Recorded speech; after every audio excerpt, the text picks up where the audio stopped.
Nouvelle session d'information sur Règle Magazine, mesdames et messieurs, bienvenue au journal du soir. À la une d'actualité, la République démocratique du Congo s'oppose à la présidence du Rwanda à la communauté des États de l'Afrique centrale. L'annonce a été faite par le ministre congolais de l'intégration régionale Didier Mazenga. En Côte d'Ivoire, la liste définitive de candidats à la prochaine présidentielle prévue en octobre 2025 a été publiée par la commission électorale ivoirienne. La liste dans laquelle l'ancien président Laurent Gbagbo et 3 autres figures de la politique ivoirienne ont été exclus de la liste définitive de la présidentielle de 2025. Encore une fois de plus, mesdames et messieurs, bienvenue tout de suite dans le développement.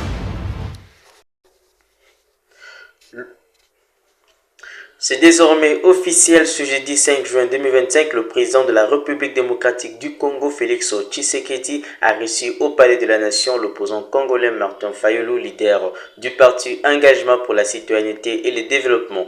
Cette rencontre sollicitée par Martin Fayulu s'est déroulée dans une ambiance conviviale selon la présidence congolaise et visait à promouvoir la cohésion nationale. Suivez. Quelques jours auparavant, Martin Fayulu avait lancé un appel au dialogue direct avec le chef de l'État, évoquant une crise existentielle menaçant les fondements de la République démocratique du Congo. Le président Félix avait salué cet appel, le qualifiant d'acte patriotique et avait exprimé sa disponibilité à rencontrer l'opposant congolais pour discuter de défis sécuritaires et socio-économiques auxquels le pays est confronté. Cette initiative intervient dans un contexte de tensions ancrées dans l'Est du pays, marqué par des affrontements entre les forces armées congolaises et la rébellion du M23 soutenue par le Rwanda. La rencontre entre les deux figures politiques pourrait marquer un tournant à la recherche d'une solution concertée aux crises que traverse la RDC. La classe politique et la société civile attendent désormais des actions concrètes résultant de ces dialogues, espérant qu'ils ouvrent la voie à une collaboration renforcée pour préserver l'unité et la stabilité du pays. La capitale équato-guinéenne accueillera ce samedi 7 juin 2025 une double session de la Communauté économique des États de l'Afrique centrale, la 26e session ordinaire de la conférence des chefs d'État et gouvernement et la deuxième session de la conférence maritime de l'Afrique centrale. Suivez. Placé sous le thème « Consolider les acquis de la réforme de la CAC pour accélérer l'intégration régionale et la construction d'une communauté de destin en Afrique centrale et œuvrer pour la gouvernance et la sécurisation de l'espace maritime et des eaux continentales partagées de la CAC face à l'impératif du développement d'une économie bleue durable. Les décisions s'inscrivent dans la dynamique de la mise en œuvre du traité, réviser la communauté qui consacre la conférence comme organe suprême de pilotage politique et de l'intégration régionale. La conférence continuera une plateforme politique majeure pour évaluer les décisions prises lors des sessions précédentes, examiner les progrès dans la mise en œuvre de la réforme institutionnelle, renforcer la coopération en matière de sécurité et de gouvernance, ainsi que adopter des textes structurants, notamment dans le domaine de la gouvernance et sécurité de l'espace maritime de la région. La session marquera une étape décisive vers une Afrique centrale plus intégrée, plus solidaire et tournée vers l'avenir. Comme annoncé dans les titres, la République démocratique du Congo a officiellement exprimé son opposition à la prise de la présidence tournante de la communauté économique des États de l'Afrique centrale par le Rwanda. L'annonce a été faite par le ministre congolais de l'intégration régionale Didier Mazenga à la veille de la 26e session de la conférence des chefs d'État et gouvernement qui a eu lieu ce mercredi 4 juin 2025 à Malabo, en Guinée équatoriale. Suivez.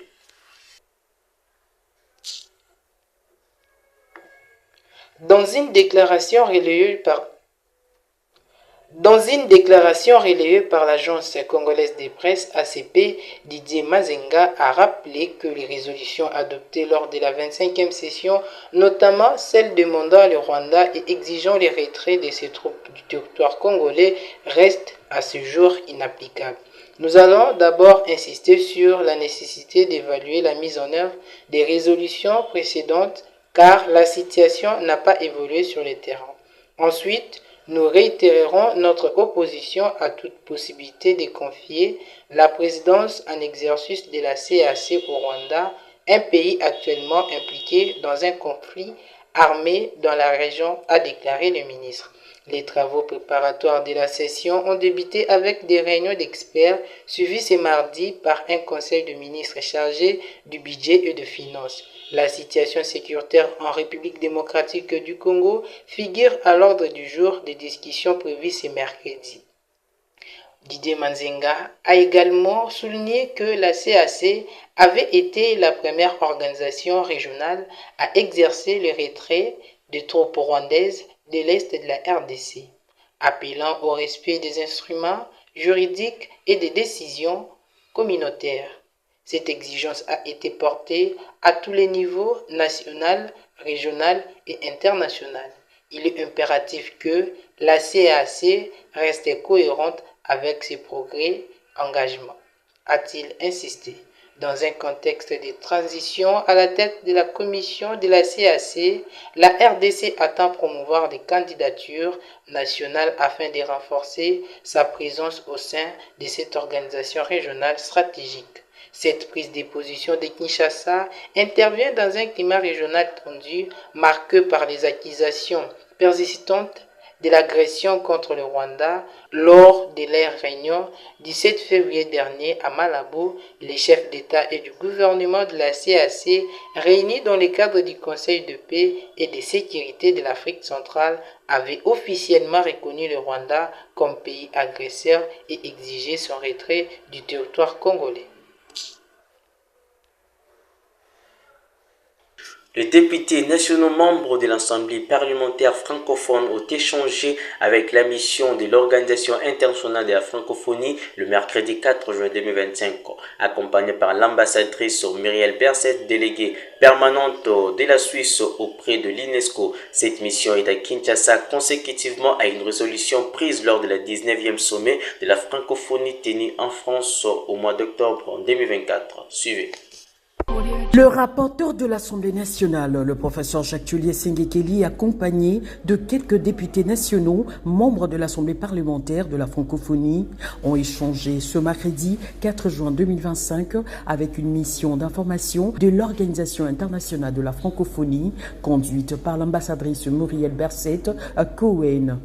Déléguée permanente de la Suisse auprès de l'UNESCO, représentante de la Confédération suisse auprès du Conseil permanent de la francophonie. Cette mission est à Kinshasa consécutivement à une résolution prise lors du 19e sommet de la francophonie tenu au mois d'octobre 2024 à Paris, en France. Au cours de ces échanges, les députés nationaux de la RDC, membres de l'APF et à majorité de la Commission Relations extérieures ont fait part à cette mission, notamment de la pusillanimité de l'OIF et de l'indifférence caractérisée de la secrétaire générale de cette organisation face à l'agression qu'est subie la RDC depuis plus de 30 ans et le désastre humanitaire qui s'ensuit. Selon ces députés nationaux, cette attitude hypocrite de l'OIF pose un problème à tout le peuple congolais sur le sens de leur participation à cette organisation. Au sortir de cette rencontre qui s'est déroulée à huis clos, la chef de la délégation, l'ambassadrice Muriel Berset-Cohen, a dévoilé à la presse l'objectif de cette mission d'information de l'OIF en RDC. Nous sommes très reconnaissants en tant que délégation des États membres de la francophonie, d'avoir été reçus par les représentants du peuple du Congo à l'Assemblée nationale. C'était un entretien très important pour nous, où nous avons échangé et surtout nous avons écouté ce que les députés, les honorables députés avaient à nous dire sur la situation au Congo, en particulier dans l'Est du Congo. Et nous avons écouté parce que nous voulons rentrer. Lorsque nous rentrerons, nous ferons état de tout ce qui nous a été dit aux autres membres de la francophonie et à l'organisation elle-même. Nous sommes venus voir ici ce que la francophonie, dont le Congo est un membre très important, c'est le plus grand de nos membres, C'est le pays qui a le plus de locuteurs francophones aussi. C'est un pays qui a énormément à partager au sein de la francophonie et nous comptons sur ce partage. L'objectif est de voir ce que la francophonie peut faire de plus pour démontrer sa solidarité avec le peuple congolais, de demander un engagement plus ferme de la francophonie. Nous comptons sur le Congo au sein de la francophonie. Nous sommes aux côtés du peuple congolais.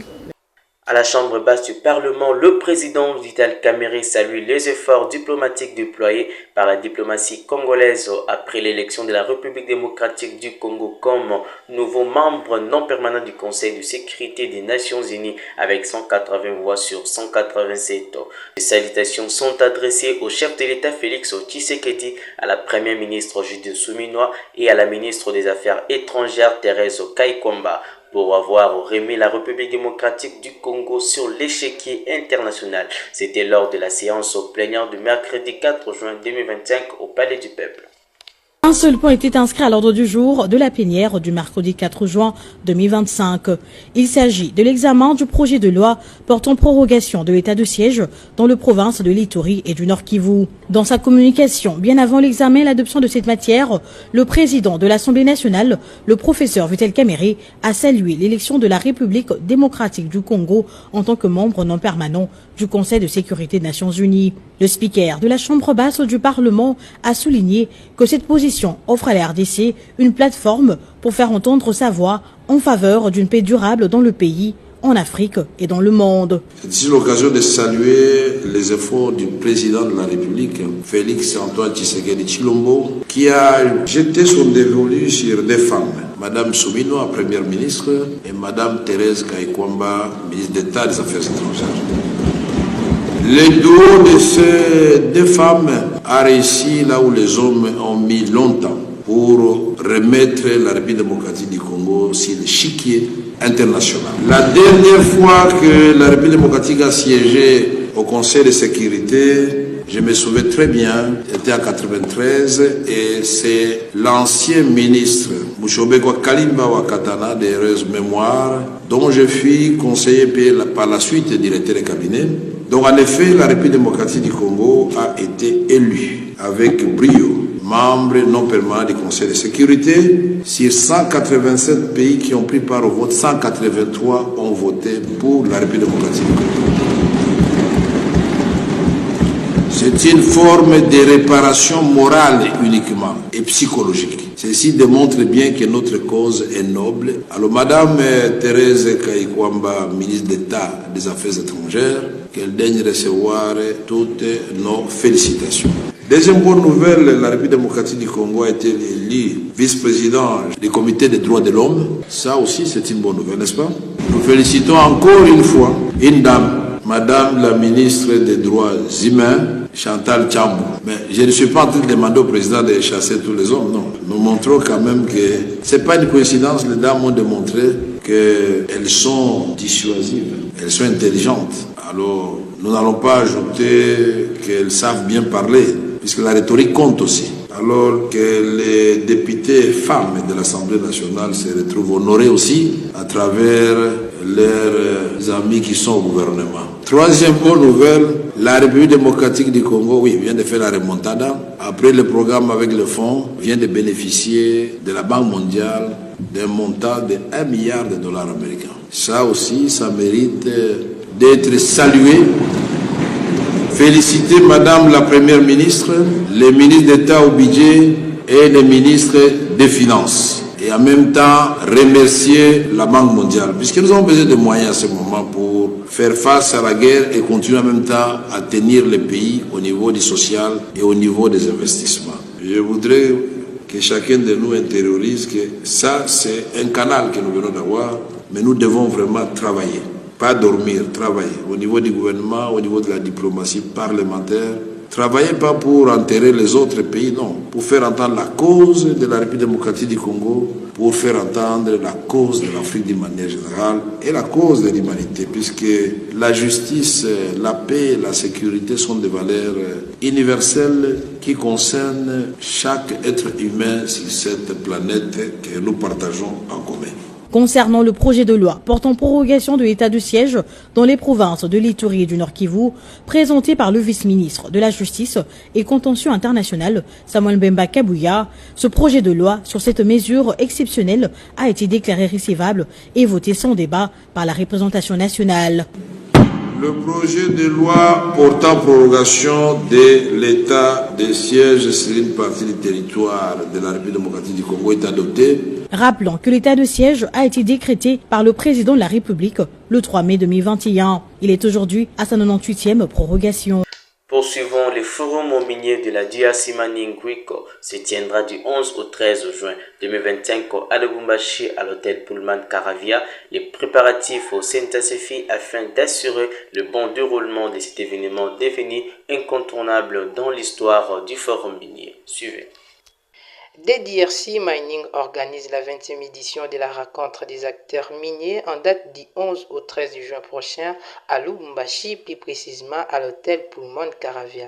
Ce forum économique est organisé par la firme Voca Group, basée en Afrique du Sud sous l'accompagnement du ministère des Mines de la République démocratique du Congo. Cet événement d'envergure internationale constitue une plateforme de négociation essentielle pour les acteurs du secteur minier provenant de divers horizons. Il rassemble des exposants internationaux et locaux, offre des conférences enrichissantes ainsi que d'importantes opportunités de réseautage. En dehors de nos frontières aux élections en Côte d'Ivoire, la liste définitive de candidats à la présidentielle du 25 octobre 2025 a été rendue publique ce mercredi 4 juin 2025. 4 figures de la politique ivoirienne, Tidiam Thiam, Laurent Gbagbo, Charles Blé et Guillaume Soro ont été définitivement exclus de la liste électorale de l'élection présidentielle du 25 octobre selon les documents publiés ce mercredi par la commission électorale indépendante ivoirienne. Les détails dans cet élément. Voici dès à présent les statistiques de la liste électorale 2024-2025. À un peu moins de 5 mois de l'élection présidentielle, 4 candidats majeurs de l'opposition ivoirienne sont exclus de la liste électorale définitive. Laurent Gbagbo, ex-président du pays, son ancien Premier ministre Guillaume Soro, Charles Blé Goudé du Congrès panafricain pour la justice et l'égalité des peuples et Tidjane Thiam, chef de file du Parti démocratique de Côte d'Ivoire, sont tous mis hors jeu. Ce dernier annonce un recours devant le Comité des droits de l'homme des Nations Unies et dénonce un déni de démocratie. Mon élimination de la liste électorale par la commission électorale indépendante constitue un triste mais éloquent exemple de la dérive de la Côte d'Ivoire vers une absence totale de démocratie. Samedi dernier déjà, plusieurs partis de l'opposition tenaient un meeting pour dénoncer le verrouillage du scrutin à venir. Nous exigeons la dissolution de la commission électorale actuelle parce que Alassane Ouattara a pris cette commission électorale en otage. Alassane Ouattara, au pouvoir depuis 14 ans, n'a pas encore annoncé s'il comptait briguer un 4e mandat. Son élection en 2010, face à Laurent Gbagbo, avait plongé le pays dans la violence. Près de 3000 personnes avaient été tuées. Il a été depuis réélu 2 fois à la tête de l'État. C'est par ici que nous bouclons cette édition du journal. Madame, Messieurs, merci de nous avoir suivis. Bonne continuité des programmes sur Aigle Magazine, votre journal de proximité. Merci. Et voilà, c'est la fin de ce journal, mesdames et messieurs. Merci d'avoir suivi. Restez-nous toujours fidèles. Au revoir.